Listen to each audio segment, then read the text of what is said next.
so that we will be able to, hopefully, if anybody misses out, be able to send you the recording. For those of you who do not know Michal Merten, she is our career counselor, and we will start this session by giving an overview of the situation of the employment in Israel. Michal has prepared a presentation, and then we will go on to questions that you sent in to us. In fact, some of the questions will be incorporated into Michal's presentation. And at the end, we'll open up to questions. You could ask whatever you like. We request, if possible, that you write additional questions in the chat so that we can also relate to them as we go along.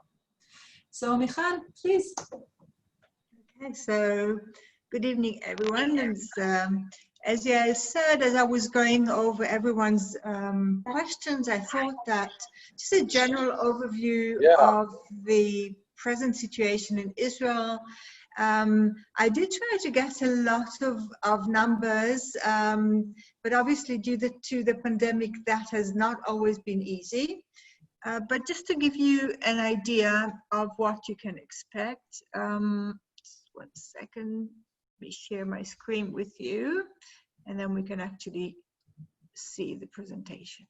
Okay, here we go.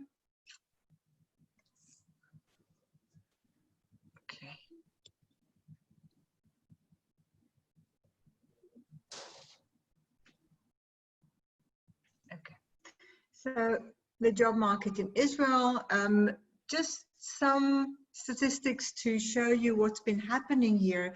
So this is the economic situation, and the number of job vacancies, as you can see, has considerably decreased during this time of the pandemic. Unemployment has obviously risen, although to be truthful, when looking at the numbers, we don't really know the true numbers. There's talk about 500,000 people still being unemployed, laid off, on unpaid leave, and so forth. The government has promised unemployment to be covered until July 2021. So apparently there are people who just have opted to just stay at home until that time and collect unemployment money. So the actual extent of unemployment and the numbers is not certain. Having said all that, we're still, doing brilliantly. As you can see here, the OECD forecasts unemployment in Israel falling to 7.5 by the end of the year, and even further to 6.6 by the end of 2021. The best we had was 3.3, and now we're at apparently 4.6 and rising. But there are jobs available. This is just an unemployment forecast, and you can see there's a very large margin between the optimistic and pessimistic forecasts. But still, it doesn't rise much above the 6.6 unemployment. And this is very recent. I was very happy to find this. It's a report by the research department of the Bank of Israel, as recent as last week. Again, numbers are actually looking good. Hopefully, we will not have a second wave of the pandemic. Everything should more or less apparently go back to normal by no later than the second half of next year, by which time a vaccine is, will hopefully be found. So having said all that, to be very practical, a few numbers that you should be aware of in Israel.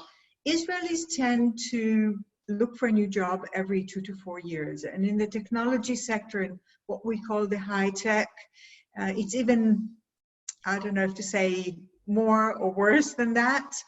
They say every 1.8 years, meaning in all practicality, a person is hired to do a new job and they're already looking for the next position. So it's very dynamic. Obviously, the more traditional roles, say in traditional industries, in retail and so forth, it's more like 4 to 5 years. But there's a tendency to think of, if you pursue the same company, unless you have advanced in the roles within that company, that something is maybe wrong with you, that you weren't ambitious enough. It's not looked well at. So you need to know that it's expected from a person to advance or change within the company or the position every no more than 5-6 years. So working hours are 42 hours a week. We actually went 1 hour down since last year. We do get overtime. So anything beyond 186 hours per month, you should be getting overtime. And in most sectors, we work Sundays to Thursdays. In some cases, it is Friday as well. In some cases, you might be asked to work shifts, so maybe you get Sunday off. Some companies work American hours, so you get Sunday off and you work on Friday, but the norm is Sunday to Thursday. Average monthly salary is just a bit over 11,000 shekels.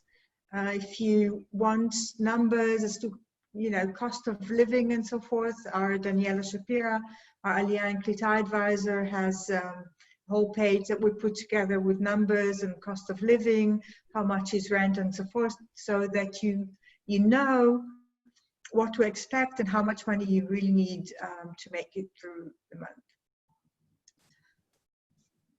So minimum wages are 5,300 shekels for a full-time job, and wages have to be paid by law no later than by the 9th of month for the previous one. How long would it take you to find a job? So these are numbers from 2017. I don't think they have changed dramatically unless we take into consideration again the COVID-19. I currently have a private client who has already been to 25 interviews. That's a bit daunting for a programmer. So employers are being very, very selective. They can do that now. But again, I expect it to get back to normal more or less within the next year. So you can see here that the higher up the position you're looking for, like for management positions, it can be almost 5 months. Depending on how specialized your role, it can be 6 months. And then it goes down the less specialized and the less knowledge and experience required by the role, the faster you can find a position. A very important thing to know about Israel, that 60% of job postings are never actually posted. We rely very heavily on our network. We like to hire within the company or by reference of someone already working there. So it's very often more about who you know than what you know. And one of the things I'd like to encourage you, if you're planning Aliyah, if you're already here, to try and expand your network as much as possible through social media, meetups, any way possible. As I say here, many postings are never really posted online or anywhere.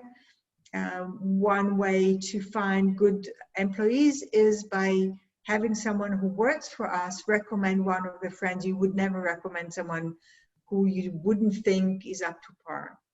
So network. So maybe we can take a few seconds if there are any questions this far, and then I'd like to continue and tell you how you can find a job in Israel.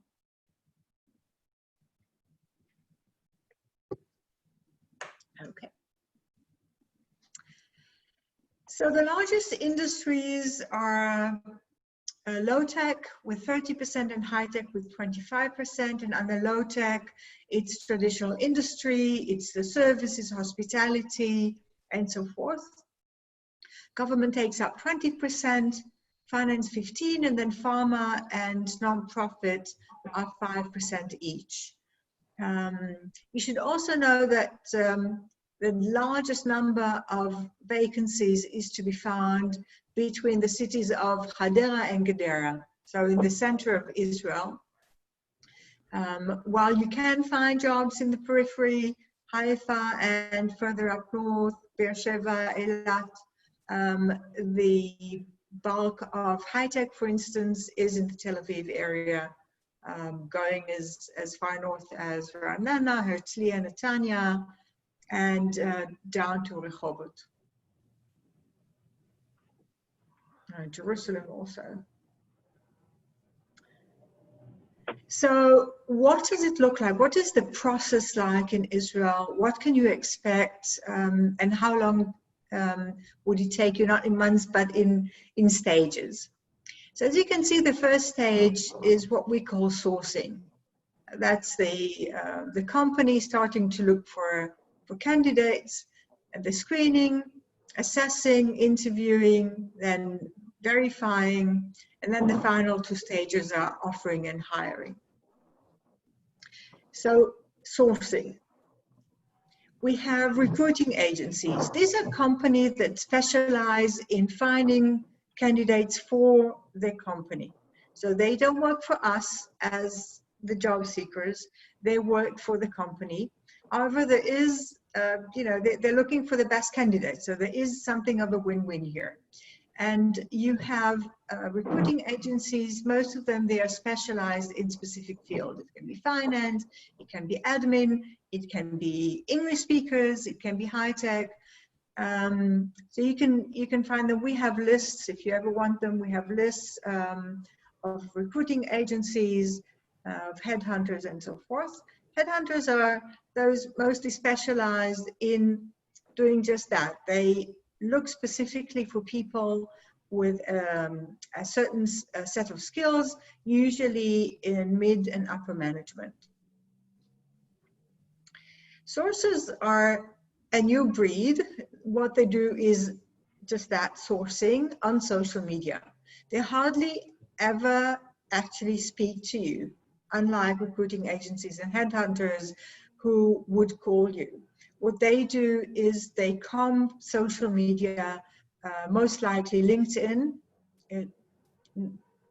I think 87% of sourcing is done via LinkedIn, and the rest via other social media such as Facebook, Instagram, Twitter, and so forth. And they would approach a candidate, even if you don't seem to be looking for a job, they might approach you in writing or give your name to the recruiter as a potential candidate. So make sure that your social media presence is what you want them to see. And last but not least are outsourcing companies, and what they do, instead of placing you as an employee of the company, they outsource you to them. So they are the ones that pay your salary, but you would sit at that company that wants you as an employee. It's just a go-between sort of thing. To find a job, we use job boards and portals.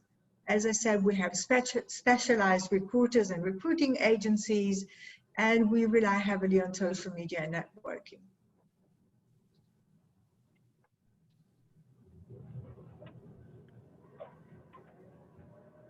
So one of the things that the recruiting agencies and the sources and everyone else uses to screen for candidates is an ATS.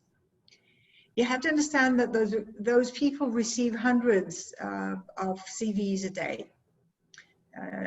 We saw the numbers. If everyone is looking for a new job every 2 to 4 years, at any given day, they could be receiving 1,000 and more CVs.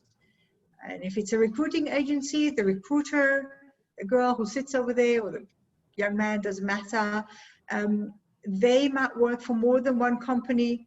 and they might be recruiting for more than one position at any given time. So they need a way to sift through all the CVs coming in. And that's where the ATS come in. And that's a software that scans resume content and uses an algorithm to search for specific keywords, or some people call it buzzwords. What they're looking for is specific skills, education, experience, even former employees. They might decide that they want people who work for Philips formerly. And the ATS actually filters which resumes are seen by the recruiter. I've heard people say, you know, I have such a wonderful resume, I keep sending it, nobody calls me back. I receive no responses.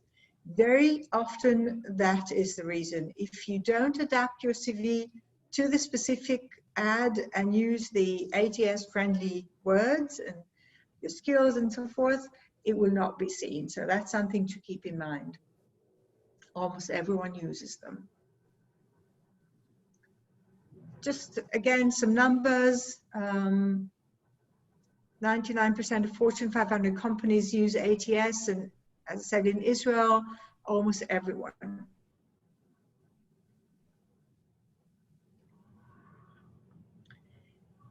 You're probably used to resumes which are long, much longer than we're used to in Israel. We like no longer than 1 to 1.5 pages long. Now, Google's HR manager coined the phrase 1 page for every 10 years. And as you know, no one will actually hire you based on what you did 20 years ago unless you keep doing that for the past years. You don't need to write anything beyond the recent 3 roles or the last 15 years. So 1.5 pages is fine. Israelis will tell you 1 page, 1 page. Keep in mind that English is 30% longer than Hebrew because of the vowels. We don't have vowels in Hebrew. So 1.5 pages is just fine. You don't want to keep it that short that we don't understand what it is that you did, or use the right keywords so that it is ATS friendly. And don't reduce the font to something that's impossible to read, because that again is going to work against you. It should be very focused. It should speak to that specific ad. It should be concrete and concise, and try, you know, making it intriguing and interesting, and include facts and figures. You know, when you quantify, it makes it very, very easy to understand the added value that you bring with you. And that is what the Israeli recruiter wants to see. How is it that you fit the job description? What is it that you can do for me? Those are the answers that he's looking for in your CV.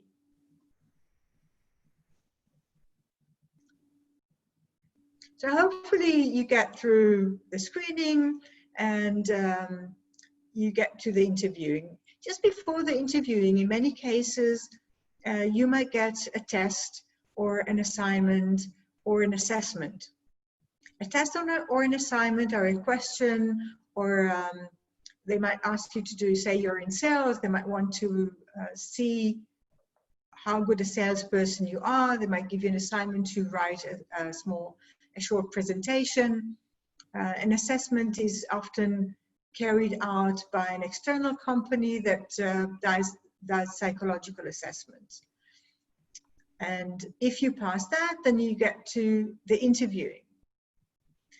Now, show your skills through a description of your responsibilities, tasks and goals, and results and pertinent achievements. That is also true for your CV. So, you know, if you prepared a very good CV, you're prepared for your interview.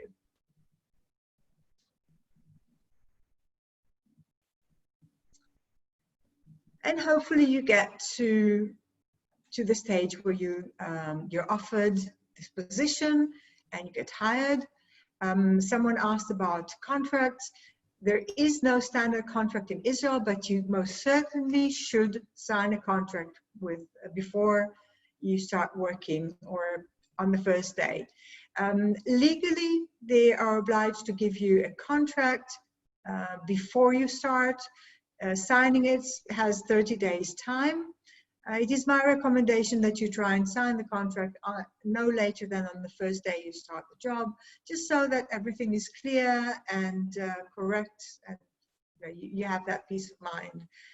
We have unfortunately had a few instances where people thought that they were so far into the process that they were sure to receive the offer. And at the very last moment, the company, they debated between 2 or 3 final candidates, and they were not offered the job. So take that into consideration. It's really not a done deal until you've signed the contract, or you've at least received the contract. Sorry, let me just take a sip.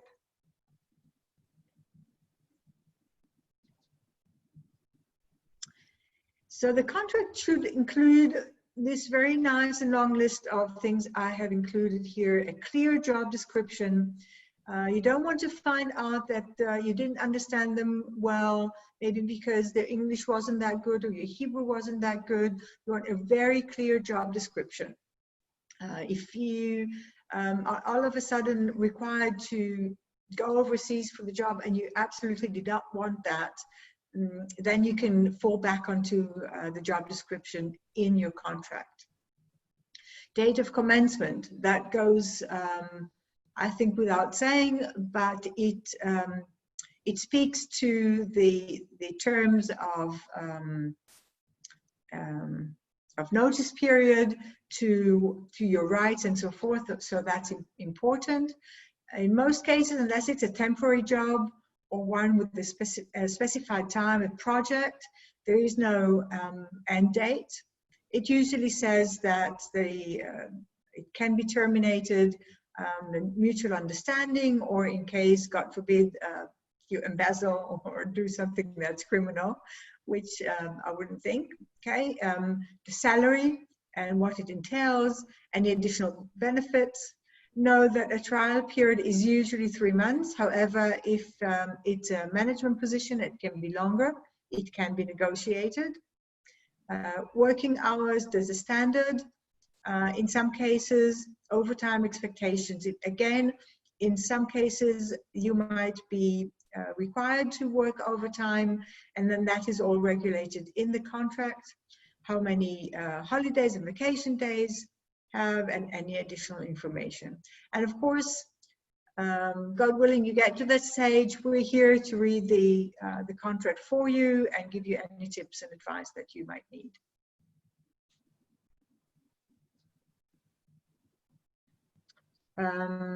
Before we continue, any questions so far? Anyone?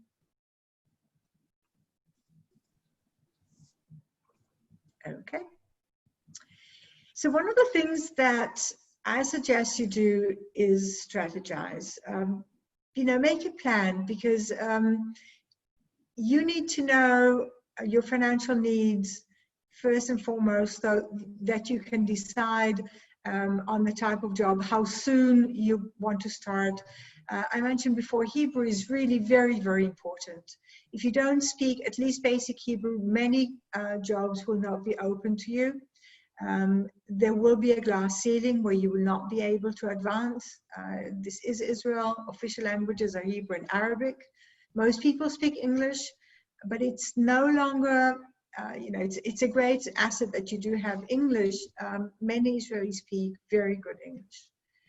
So if you can at all, go to morning ulpan. There's a big difference if you study in the mornings and you're fresh, or you take ulpan at night. Either case, please do that. If your financial needs are such that you really must work from day one, then at least go to evening ulpan. Then set your goals. How soon do you want and need to find a job? What type of job? Any job versus your dream job. How much do you want to compromise? You can start networking now. LinkedIn is a great way to network.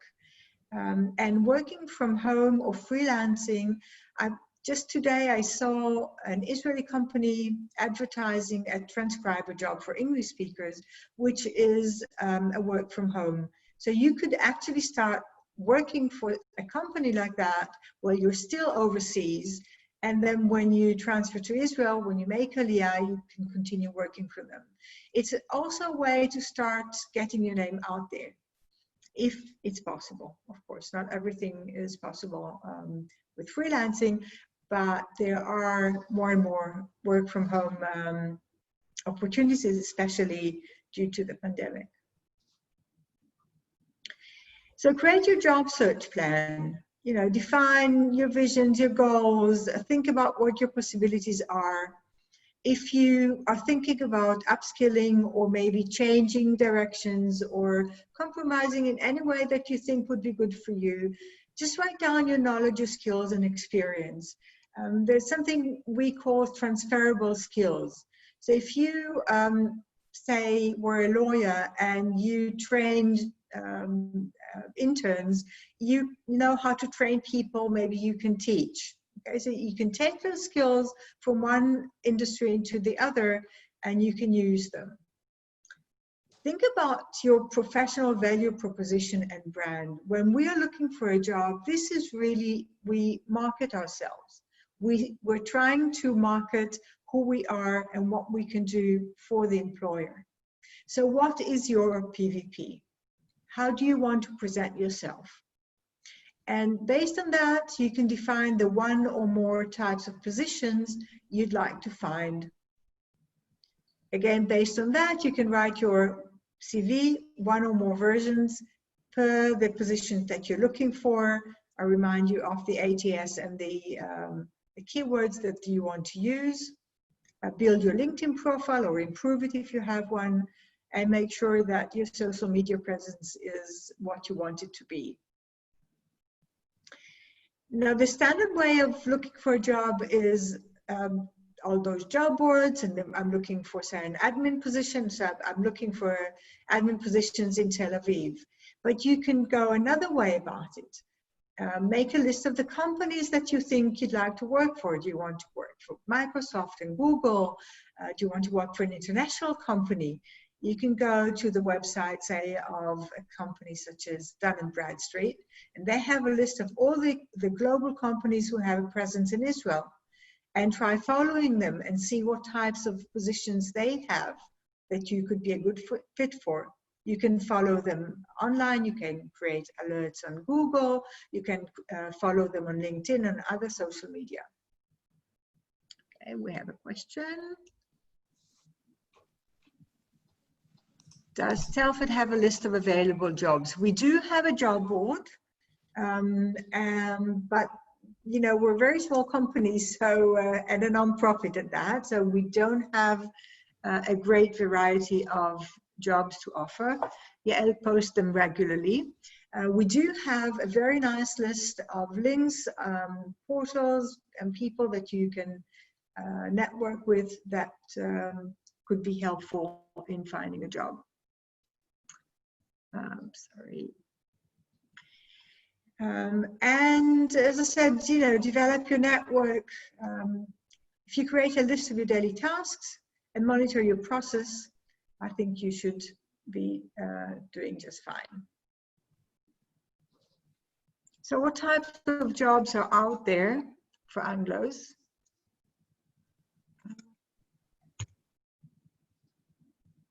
Sorry, just 1 second.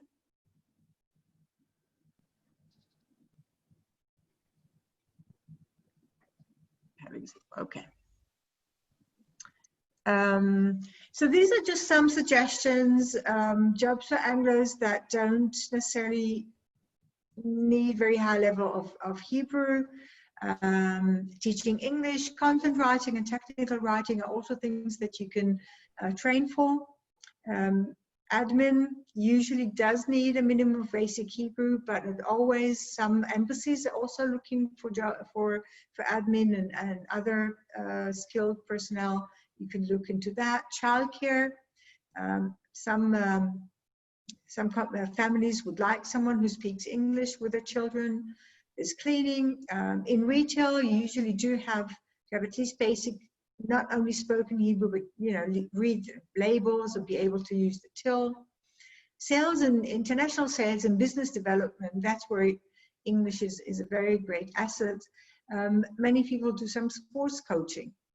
And those are just a few ideas. We have many more for you. I encourage you to reach out to us. We can do one-on-one meetings as well.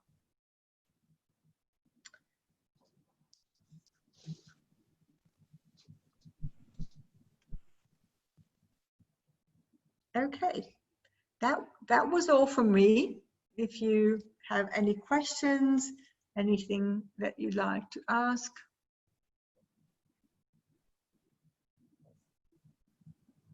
You can unmute yourselves or write to us in the chat. It's Renee. Yeah, I have a question. Sure. How does the sick leave cycle work here in Israel? Because, you know, in South Africa, there's a certain amount of days you I'm can sorry, take. you're breaking up. Something. Sorry. Can you repeat, Renee? Because you were breaking up. It was impossible to understand. Sorry, I'm trying again. Can you hear me this time? Yeah. Yes, brilliant. Mm-hmm. All right, sorry. I was just asking about, is there a sick leave cycle here? Okay, so every employee is entitled to 12 sick days. Is it 1.5 days of sick leave a month? And you can amass them, I think, for up to 2 years. If you need more than that, then you go to the national insurance and they cover any additional days. Otherwise, it comes off your salary. All right. Yeah. There's a question in the chat. Yes, I said the average salaries that you gave out, were those net or before tax? In Israel, we usually talk before tax. Yes. Now, if you're a freelancer, for instance, if you earn up to 100,000 shekels almost a year, then you don't pay any income tax. You do have to pay for your a certain amount towards your national insurance, which is pension, and your sick fund. If anyone is specifically interested, we can send you a list of tax brackets and additional what is deducted from your salary. If anybody is specifically interested in that topic, we have documentation that can explain exactly what it includes. Also, maybe I should mention this. Let me share with you a document that I have prepared and we will be sending to anyone who is interested. This is an overview that I prepared with some of the information that is in the presentation, but there's additional one as well. Okay, so anyone who's interested, we can send this to you as well.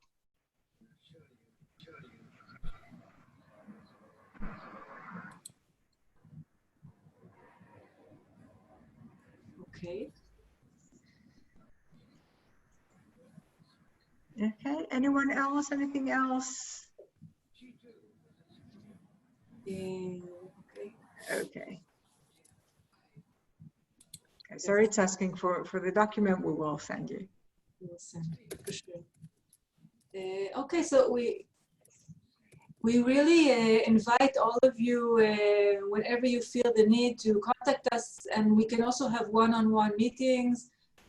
Each of you, I'm sure, has their own issues with your own profession, and we will gladly discuss and explain what happened, what goes on in Israel regarding your profession. In general, we really look forward to meeting all of you. Yes, we'll also send a link to the recording. We do look forward to meeting all of you when you make Aliyah, when the time is right, when the flights are available. We understand there are all kinds of issues right now with making Aliyah. We're here for you to answer whatever questions you have.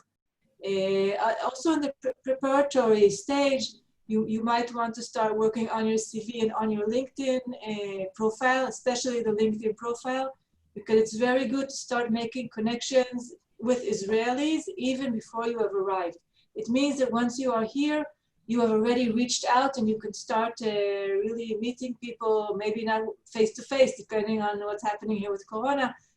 But people may be excited about the fact that you are making Aliyah, and you know, I mean, sometimes you get lucky and they offer you a job, and sometimes they say, wait a second, my cousin is looking for something like this. So you never know where the connection is going to come from. And it's definitely something you can start even now, even before you're in Israel, through the social networking, and we'll be very happy to help you with your LinkedIn profile if you feel you need assistance. We should maybe also mention that on Telfed's website, I was asked and I said, we do have a job board. So telfed.org.il, we have an employment section. We have a blog there. We have a lot of other resources as well. So feel free to go there. You can read various how-tos over there as well. Okay. Okay. So if there aren't any more questions, then really you can feel free. Then. Okay, so Anne is asking about translating CVs from English to Hebrew. We do have a volunteer who does that for us. But of course, what we like to do is to send him the CV once it's really up to par in English. So that's why we always suggest, we know that it's a completely different set of mind. We do have a template that you can use. We conducted a webinar on writing your Israeli CV. We can send you a link to that as well, all that to help you prepare. And then send us your CV, and we're happy to give you some feedback. And once it's ready, then we're happy to give it to the volunteer for translation. Great, thanks very much. Pleasure. Okay, so thanks everyone. Thank you for your interest. And yeah, hopefully next year in Jerusalem or in Ra'anana at our offices. להתראות. Thank you very much. Take care. Thank you. Be Thank safe. you. Toda rabba. Toda rabba. Thank you. Thank you. Bye.